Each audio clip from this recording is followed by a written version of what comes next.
Namaskar and welcome to this lecture on concrete engineering and technology, where we are talking about all aspects relating to material selection, proportioning, construction and maintenance as far as concrete structures are concerned. We have talked about special concretes, and in order to talk about special concretes, what we should know is what makes the concrete or the concrete operation special. For that, we have talked about variables which are now normal or out of that range. Any variable has a normal range, and then if it is out of that range, it means that the concrete should be considered special. Now, what those variables could be are material, the conditions, properties, placing methods, conditions and so on. If we use fibers to the concrete, it becomes special. If the temperature is too high or too low, it becomes special.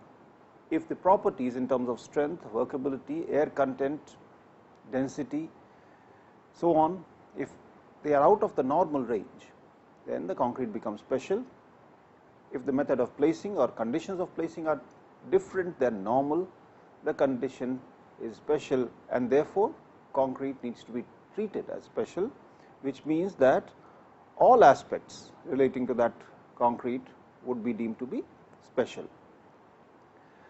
As far as temperature is concerned, when we talk of a normal range of temperature in which concrete can be placed normally, it means that as far as temperature is concerned, if this is that line which talks about temperature, there is a range here where concrete can be placed normally. As far as this temperature is concerned, it is abnormal, it is special, and similarly on this side also concrete deserves special attention. So, here we are talking about low temperatures, and therefore, we are talking about cold weather concreting, whereas on this side we are talking of high temperatures, and therefore, we are talking about hot weather concrete. Once we talk about a special concrete, whether it is hot weather, low weather, fiber reinforced concrete, anti washout concrete or whatever, we need to be concerned about all aspects relating to concrete operations. The materials and the proportioning, we need to be bothered about mixing methods, the transportation of concrete from the ready mix plant to the site of placement. We are bothered about, or we had better be bothered about, the placing methods that are used, the vibration or compaction methods that are used, and also the curing methods. And after this, after the concrete is in operation, that is, the structure is in service, we need to bear in mind that the structure was constructed using a special concrete even during the time that it is being maintained, and that means operations such as inspection and non-destructive testing is taking place. But that is a different story. We have already talked about cold weather concreting at a different occasion, and today the discussion is focused on hot weather concreting. Now, hot weather concreting essentially implies a lot of drying on the concrete surface immediately after it is placed, and this depends not only on the temperature of the concrete and the ambient air, but also the wind speed and relative humidity of the atmosphere. And this picture relates some of these variables. We have the air temperature here, varying humidities at this axis. We have the wind velocities here, varying concrete temperatures, and we have the rate of evaporation here for the different wind velocities. So, basically the way to use this chart would be to start at an ambient air temperature, go up somewhere here, look up the relative humidity, turn right, come to wherever the concrete temperature is, drop down to where the wind velocity is, and try to find out what is the applicable or estimated rate of evaporation. Now, if the rate of evaporation is higher than a critical number, let us say 1 kg per square meter per hour, we need to put in place special measures. Recall that we have been talking about performance based design, performance based specifications, and this here is an example where we are now inventing, or we are putting forward a parameter called the rate of evaporation, which should be at the bottom of our thought process when we are trying to specify concrete under hot weather conditions, or for that matter under cold weather conditions. It is not enough to say that the temperature of the concrete should be so much, the wind velocity should be less than so much, and so on. What we are really interested to control is the fact that the rate of evaporation from the surface of concrete should not be more than a certain number, and that is something which we must understand as to what is an acceptable rate of evaporation that we can live with, which we can counter using normal methods of curing. If that rate of evaporation exceeds that number, we need to put in special effort and special provisions as far as our specifications and quality control is concerned. Now, hot weather, as far as the definition is concerned, is a combination of some of the following conditions that are known to impair the quality of fresh or hardened concrete, largely by way of accelerating the rate of moisture loss and the rate of cement hydration. The rate of moisture loss or the rate of evaporation is what we were talking about in the previous picture, and some of these conditions are high ambient temperature. Naturally, if the temperature of the atmosphere is high, we can expect that the rate of evaporation is going to be high, and that is what will necessitate that the concreting operation be called hot weather concreting. Similar is the case when the temperature of concrete, the temperature of fresh concrete is unacceptable. So, we have to have a range where we say that, well, the temperature of fresh concrete should not exceed a certain number, lest it attract the provisions of hot weather concreting. Low relative humidity also encourages evaporation and loss of moisture from the surface, and we need to be careful about that. Wind speeds also promote loss of moisture from the surface, and we have to look at a combination of all these factors before we decide whether or not hot weather concreting provisions apply or not as far as a construction project is concerned. We must remember that these provisions need to be put in place, the values of these parameters need to be put in place, because the moment we have hot weather concreting provisions apply, there are economic or financial implications, and it is important that those conditions which attract special provisions which have financial implications are specifically laid out, lest there be a dispute between the contractor and the client or the consultant and so on. So, it is very important in this day and age where professions, where the construction profession is becoming more and more professional, that these provisions are as clearly laid out as possible. Continuing our discussion on the technical side of it, these pictures here show us some cracks that may arise in concrete owing to hot weather. So, we can see some typical shrinkage cracks here, and similarly shrinkage cracking on this surface of concrete. These cracks are largely surface cracks, not very deep, but aesthetically unappealing nonetheless. We must remember that as far as hot weather concrete is concerned, it may stiffen prematurely, preventing it from being compacted and finished properly. So, if concrete loses its workability quickly, naturally its compactability and finishability suffer. Carrying on from that point, the temperature of concrete may rise to the point that thermal cracking may appear as it cools, and this is something which we will talk about when we discuss issues related to mass concrete in some discussion further down this module. Now, hot weather at the time of mixing of concrete or placing or at the very early age affects the concrete in both the fresh state as well as the hardened state. And to classify this discussion, let us talk about the fresh state first. It leads to an increased water demand. What it means is that the required amount of water, the unit water content to achieve a certain workability increases if the temperature is higher. It leads to an increased rate of slump loss. As far as slump loss is concerned, we have talked about this, that as time goes on, and if we plot slump on the y axis, if the concrete begins with this slump, that is the concrete slump at the time of, let us say, the discharge from the mixer in the batching plant, the moment hydration starts, and that starts as soon as water comes in contact with cement, and therefore hydration is already going on even while the concrete is being mixed. So now as more and more hydration products are getting formed, the workability is actually going down.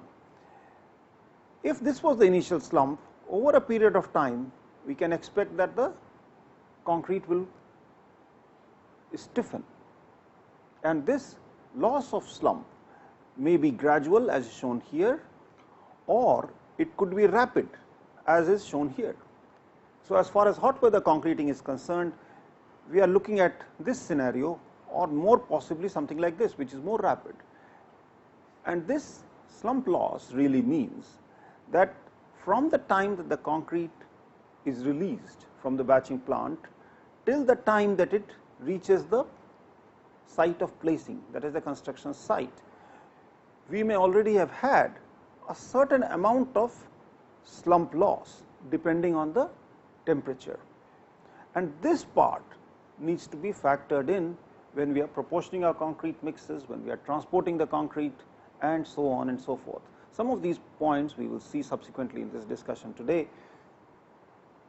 Poor finishability. Now, finishability as far as concrete is concerned requires that the concrete has a certain amount of moisture at the surface. As the surface becomes drier, the concrete becomes less finishable, and that is exactly what happens when the concrete is being placed in hot weather. So as far as concrete in hot weather is concerned, it has poor finishability. There is an increased tendency for plastic shrinkage cracking. There is an increased difficulty in controlling entrained air content, and there is an increased potential for thermal cracking. Now, coming to hardened concrete, there is lower 28-day and later day strengths resulting from the higher water demand, because we would have probably added more water, higher concrete temperature, or both. We could be encountering decreased durability resulting from cracking. It could be shrinkage cracks, it could be thermal cracks, or any other cracks. We should remember that no matter what the width or the depth of cracks, any amount of cracking at the surface makes a certain amount of the cover concrete vulnerable and dysfunctional as far as its role in protecting the reinforcement is concerned. So, whether it is surface cracks or whether it is deeper cracks, we should try to prevent cracking in concrete, because the existence of such cracks is not taken into account at all when we are designing the cover thickness. Inadequate or increased permeability as a result of the high water content, inadequate curing, carbonation, lightweight aggregates, and improper matrix aggregate proportions. As I said, poor finishability leads to greater variations in the surface appearance of the concrete. Decreased abrasion resistance arising out of a tendency to sprinkle water to facilitate finishing. Now, this here is a purely engineering or a purely field phenomenon. A workman who is trying to finish the concrete at the surface at site would tend to spray or sprinkle some water on the surface so that the concrete can be finished. Now, of course, concrete can be finished and that water will, or at least part of that water will also evaporate, but that leads to an increased that leads to a decreased abrasion resistance, because at the end of it the surface concrete now has a higher amount of water. there is an increased tendency for drying shrinkage and differential thermal cracking. Now, as far as ambient conditions are concerned, it is known that a concrete temperature in the range of say 10 to 15 degrees is perhaps desirable to maximize the effects of concrete mixing and properties, but such temperatures are not always practical. It is simply not possible to be able to mix and place concrete in this temperature range or any temperature range for that matter. And it is with this thought that specifications or provisions in codes which are basically applicable to only a certain region and therefore written keeping the conditions in that region in mind are a very important document which must address conditions such as this, that is ambient conditions being non-ideal. So, engineering is all about working in a non-ideal atmosphere, especially civil engineering, where we are really working at sites where natural conditions or the weather conditions are simply beyond our control. All that we can do is to control local environments at the site of placement, but not the environment around it. A study of specifications would reveal that generally it is required that the concrete when placed should have a temperature of less than 29 to say 31, 32 degrees centigrade. Most specifications in the world would say that anything beyond 32, 33 degrees centigrade would qualify for a very special treatment as far as concrete is concerned.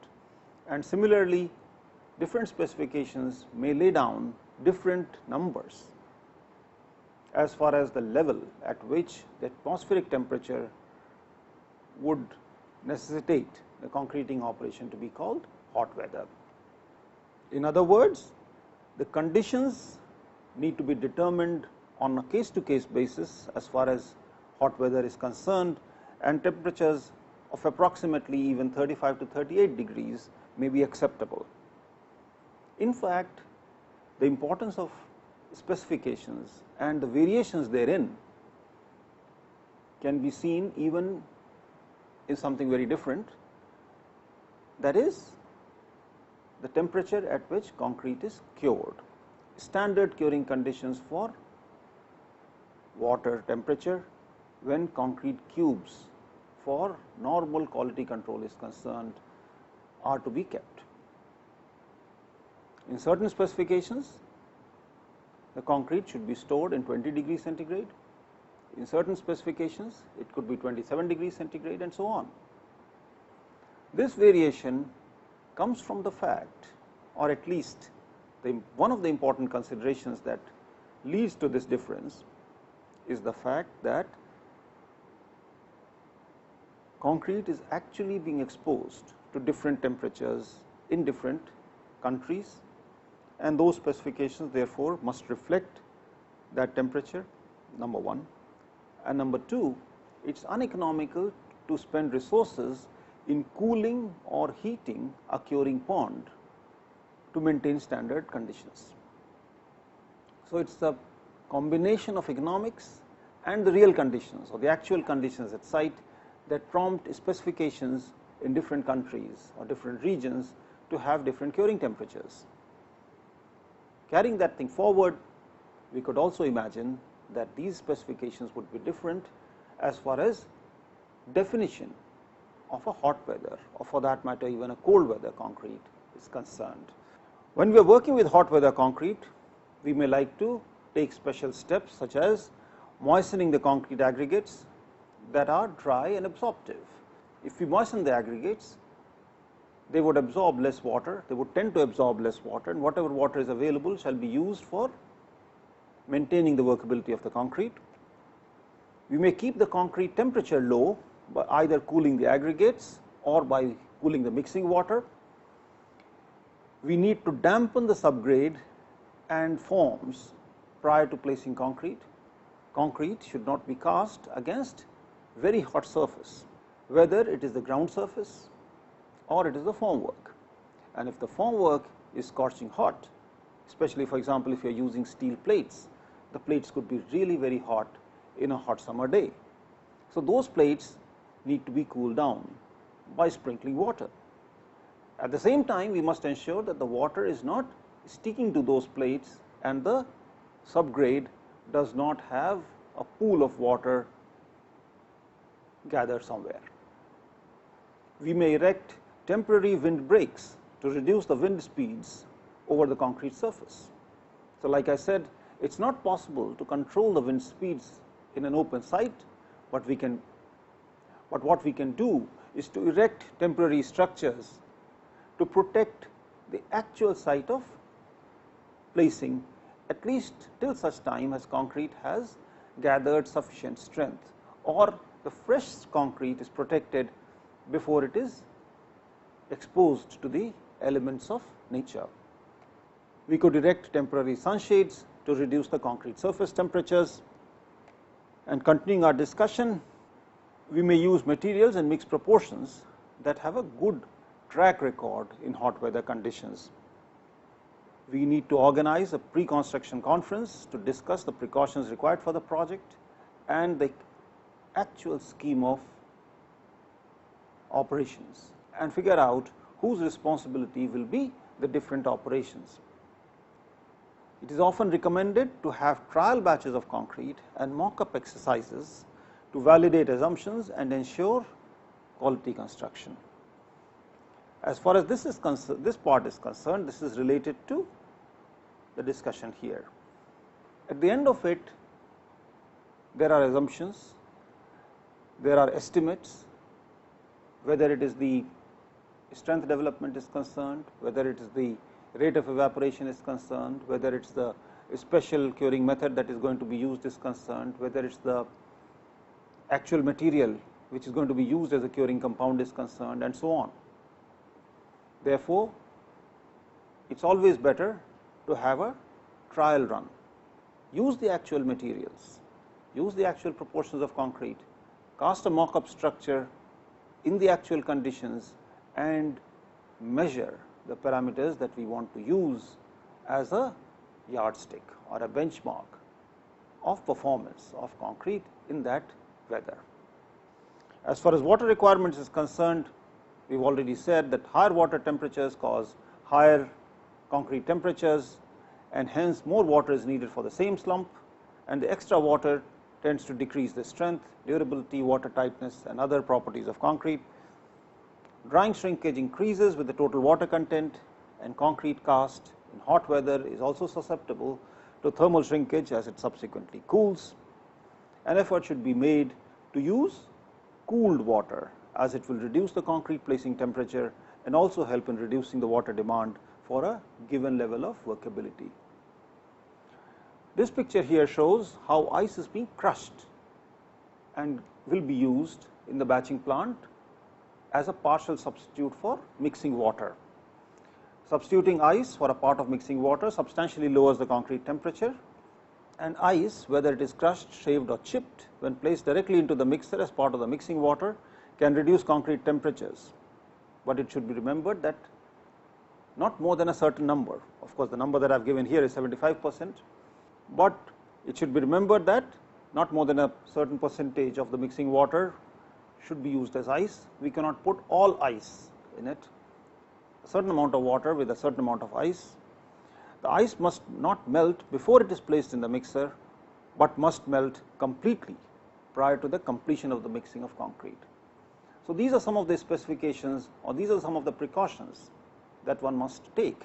This part here would basically define what kind of ice pieces or particles can be used in the process, because the mixing time is fixed, and during that time it is not possible perhaps for large chunks of ice to melt.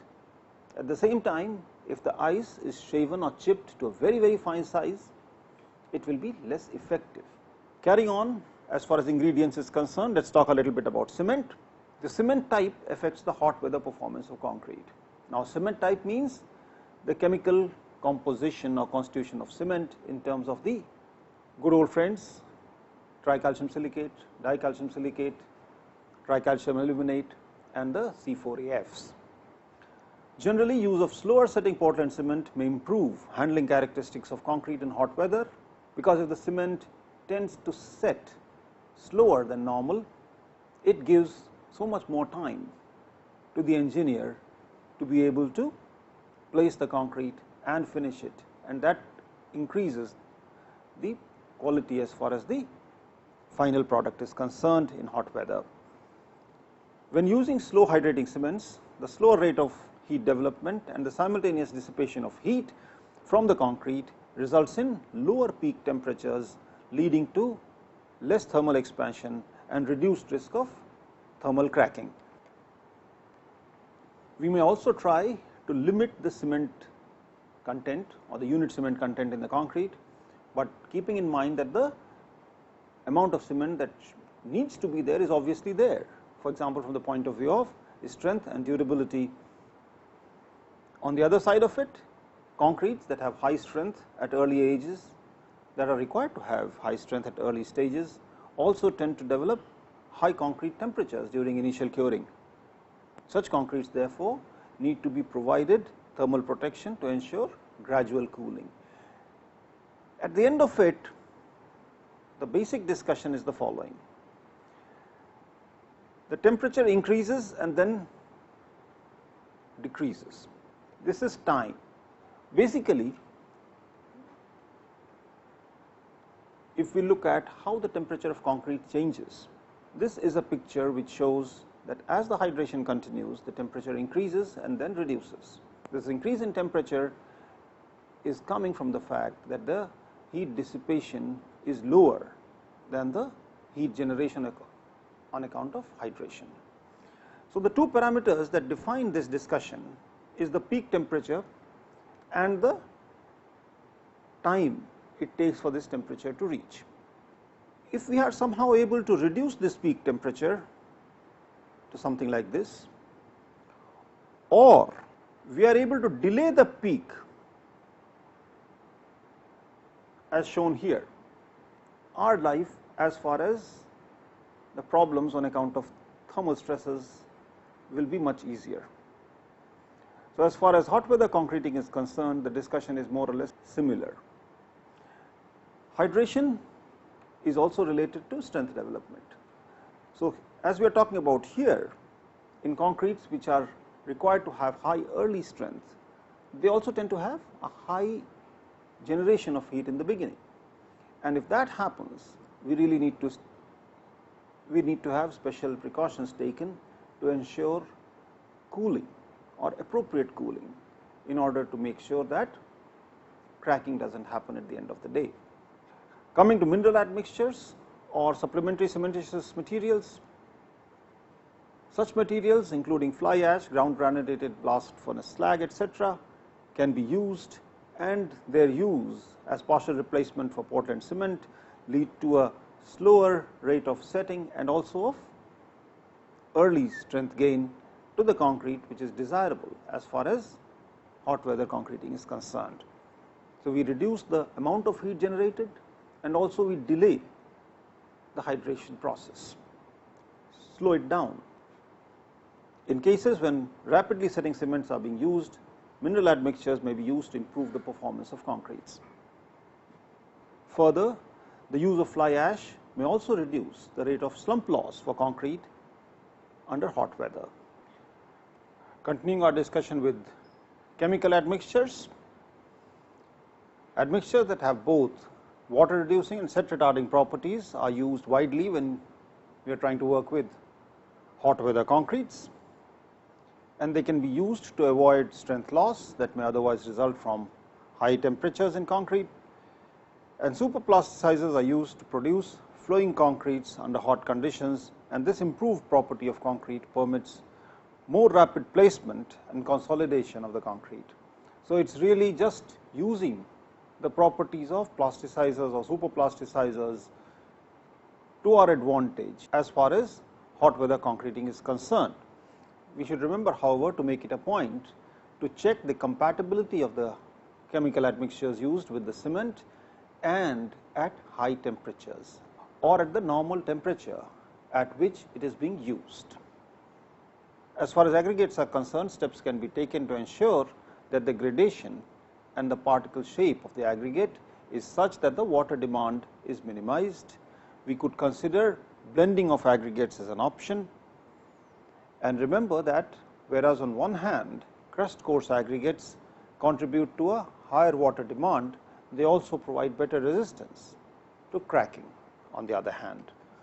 This picture here shows storage of aggregates or facilities that need to be erected or put in place at site in order to protect the aggregates from the high temperatures that we are likely to experience. Coming to the proportioning of mixes, ingredients and their proportions should be such that they contribute positively to the satisfactory performance of concrete in hot weather. Cement content should be as low as possible, and in general we should proportion a concrete for not less than a slump of 75 to 80 mm to permit prompt placement and effective consolidation in the formwork. If we choose to have slumps which are stiff, they make the handling of concrete difficult. And if the handling is difficult in hot weather especially, the situation becomes even more complicated. If we work with a reasonable slump, the concrete can be handled effectively or more easily in terms of transportation, placing, vibration and finishing. As we have said before, the performance of concrete mixtures proposed to be used in a particular work should be tested under the specific conditions in which even the concepts or even variables such as the delivery time and the environment expected at the project are accounted for. This basically means that the slump loss at a particular temperature is properly accounted for when we are trying to do the design of mixes. Now coming to production and delivery, the production facilities and procedures should be capable of production rates required by the project. We must remember that concrete is being produced at the batching plant, it is being transported through trucks or whatever other means and is being placed at a particular site. Now unless the placing rate or the rate of consumption at the placing site, the rate at which it is being transported and the rate at which it is being produced in the batching plant, these three parameters are properly synchronized, there will be problems as far as getting the concrete of the right property at the right place is concerned. The problems will be there even in normal weather, of course. It is only compounded when we are talking in terms of hot weather, and that is why we need to have special provisions or special attention being paid in order to control the production and delivery operations. It is obvious to say that, but concrete plant and delivery units should be in good operating conditions, and like I said that any stoppage or mechanical breakdown can be more serious under hot weather conditions than in moderate weather or normal weather. We must be open to the idea that hot weather concreting operations may be scheduled at times other than the normal daylight hours. The days are typically much hotter than the evenings or nights, and an analysis should be carried out to ensure or to determine how much is the benefit of carrying out the casting operations at night. And if those benefits in terms of the performance of concrete, in terms of the quality of concrete construction that we get outweigh the inconvenience of carrying out the operation in the night, we must adopt that.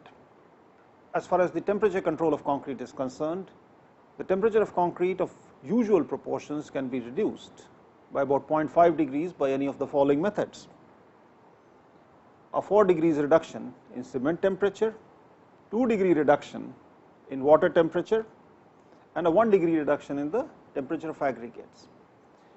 We must remember that at the end of it, concrete is a mixture of cement, sand, coarse aggregate and water, or maybe mineral admixtures.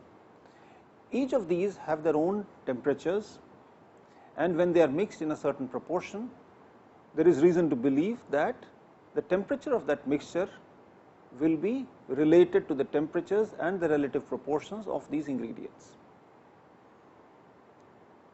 We leave it out as an exercise to carry out a calculation by which we try to find out that if the concrete has usual proportions, that is normal proportions, if we are talking in terms of a concrete which is a water cement ratio of about 50 to 55%, has a water content of 160 to 180 kgs of water per cubic meter, and so on. We want to change, or if we want to change the temperature of concrete by half a degree centigrade, we have the option of playing around with the temperature of cement, water, or the coarse aggregate. Cement, water, or the aggregate, and because of their different proportions in the mix, their temperatures need to be adjusted to different degrees to get the final result, or to get the same final result. Aggregate temperature should be kept as low as possible by means such as sprinkling and fog spraying of coarse aggregates in stockpiles. As far as batching and mixing is concerned, the procedures under hot weather conditions are no different from good practice. Under normal weather, operators often batch concretes in dry conditions than desired to avoid producing a slump which is higher than the specified. Addition of a small amount of water may be required at the job site. Now, this part here, that is addition of a small amount of water at the job site, is something that we have not talked about anywhere in this course, except when we were talking about proportions perhaps, where we said that out of 180 kgs of water that is required, we mix 160 kgs at the plant and the remaining 20 kgs at site. Now, this normally should not be done. Concrete must be produced as a single entity, as an entity which is ready for use, except under special conditions such as hot weather concreting, where concrete needs to be, where some water may need to be added at the site of placement to enhance the workability of the concrete. So, what happens in that case is that if the slump of the concrete has gone down to a certain point, we add the water and remix the concrete, we somewhat increase the slump and therefore the placeability of the concrete. Usually that should not be done, and the implication of doing that should be thoroughly examined before it is permitted for use. Continuing with the discussion, the amount of mixing and the speed of the mixer should be held to the minimum to avoid any unnecessary heat gain. As far as concrete is concerned, specifications governing the total number of revolutions of the drum usually set a limit of say 300 revolutions for the truck mixers. Now, coming to the delivery of concrete from the batching plant to the site of placement, the time lapsed between the start of mixing to the placement site should be minimized, and we need to have a proper planning to coordinate the dispatch of mixers and the rate of concrete placement, and that is what we talked about when we said that the delivery plan has to be drawn up, and this will reduce a delay in the arrival or waiting periods of agitator trucks or whatever means we are using to transport the concrete. We could also consider the possibility of scheduling major placements of concrete during periods of lower urban traffic loads, so that the planning is more reliable. And this is another aspect of trying to work in the off day periods, that is late evenings, early nights, or maybe late at nights. Coming to slump adjustment, the actual materials and proportions, the slump loss between the plant and the job site should be established. The slump loss relationship as to how much slump loss actually occurs in a particular concrete in a given condition, that needs to be established very clearly when we are working in hot weather. Now, if on arrival at site the slump is less than that required minimum, there may be provision to add additional water, provided that this addition does not mean that the maximum allowable water is exceeded. And that is what I said when and that is what I meant when I said that the addition of water at the site should be very, very carefully and judiciously permitted only after examining all the implications. And use of chemical admixtures may facilitate the adjustment as far as slump is concerned, but the performance of these admixtures in hot weather, including a tendency to promote segregation, should be independently verified. This process of the addition of water in the second stage or a third stage is called retempering. So, this retempering refers to addition of water and remixing of concrete or mortar which has lost workability to become unplaceable or unusable. Any water addition in excess of the proportioned maximum should simply be prohibited. Adverse effects on strength development and any other detrimental effects should be absolutely established, and only then permission for retempering should be given. When it comes to placing, we need to minimize exposure to adverse conditions, consider placing of slabs after roof structures and walls are in place, or erecting temporary shelter at the time of construction, mobilize preventive measures according to the local weather reports, and preparations should be made to transport, place, consolidate and finish the concrete in the least time at the fastest possible rate, and the subgrade should be moist yet free from standing water or soft spots if we are trying to place concrete against the ground. Now, coming to the curing and protection, which is an important part of a special operation in this context. Concrete should be protected from high temperature, direct sunlight, low humidity and drying winds. High initial curing temperatures are detrimental to the ultimate strength to a greater degree than high placing temperatures, and that must be borne in mind. And concrete should be carefully cured for at least the first 7 days, taking special precautions such as covering with waterproofing layers in cases when there are large differences between the day and night temperatures. Certain environments do not have a large difference as far as the day temperatures and the night temperatures are concerned, but in certain cases there are very big differences between the night temperatures and the day temperatures. This has to be explicitly understood by the concrete engineers or construction engineers when they are trying to place concrete under these conditions. Now, coming to curing methods, as far as moist curing of flat work is concerned, the best thing is to moist cure the concrete as far as the strength of concrete and drying shrinkage considerations is concerned. We may consider ponding, covering with clean slate, ponding with water, or covering with clean sand which is kept continuously wet, sprinkling, etc. We could consider the option of membrane curing of flat work. Use of liquid membrane forming compounds is the method of curing where the job conditions are not favorable for moist curing, and these membranes restrict the loss of moisture from the concrete, thereby allowing development of strength, durability and abrasion resistance of the concrete. Of course, as far as concrete in forms is concerned, the forms should be covered and kept continuously moist during the early curing period. So, if we see here, there is nothing really new as far as hot weather concrete is concerned, and these are common or common sense methods or to do things as far as normal operations is concerned, except that in hot weather it becomes even more critical that these operations are carried out with due diligence. This picture here shows a membrane or a waterproof membrane covering a concrete structure after the formwork has been removed. Now, coming to the testing of concrete, the frequency of inspection for properties such as slump, air content, ambient and concrete temperatures, the relative humidity and unit weight in hot weather conditions may require to be higher than for normal conditions.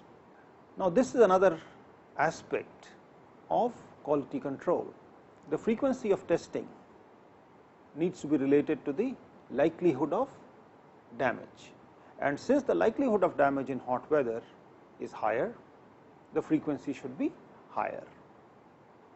Simple experiments such as the measurement of the actual evaporation rate can be carried out to validate the results and plan the concreting operations. We recall the graph that we saw to estimate the rate of evaporation depending on the temperature of the air, the temperature of concrete, the wind speeds and so on. That rate can be validated using simple experiments of water evaporation. Continuing with our discussion on testing, we need to take care that the specimens that are taken are properly stored at an appropriate temperature and moisture loss from them is prevented. We should use molds which do not absorb water and or expand when in contact with moisture or when immersed in water. There are different kinds of molds which are available as far as concrete specimens are concerned. Additional tests may be carried out to get data for strength under field conditions and milestones such as when to stop a certain curing regime, what should be the time for formwork removal, application of load and so on. Given the fact that the concrete is not being cured under normal conditions or standard conditions, the data from standard conditions is of limited value and therefore, we may need to carry out additional tests under specific conditions. These pictures here show the dampening of subgrade to cool the surface before the concrete is placed and fogging of air to raise the level of relative humidity above the concrete which has been placed as measures for ensuring proper construction or quality construction in hot weather. Before we close, a couple of quick questions. Try to make a case study of projects involving hot weather concrete, including the conditions of that project, which could be in terms of temperature, the relative humidity, the temperatures in day, the temperatures at night, different seasons and so on, the actual mix of concrete used, the types of methods which were used for quality control. Carry out a numerical exercise to study the effect of cooling one material or another on the temperature of fresh concrete. We saw that cement, water or the coarse aggregate needed to be cooled to different degrees in order to get a certain reduction in the temperature of fresh concrete. And now that is something which needs to be numerically carried out, and I am leaving out that exercise as a homework. We could also list some provisions for hot weather concreting in local specifications. Try to make a list of some of the specifications. This presentation here is largely based on the provisions and the discussion that is given in American Concrete Institute kind of specifications or documents. There are other documents which address these issues. There are textbooks which deal with it. Some of them are given in the references to this module. You may like to draw a comparative statement outlining how different specifications or books define hot weather concreting. Thank you.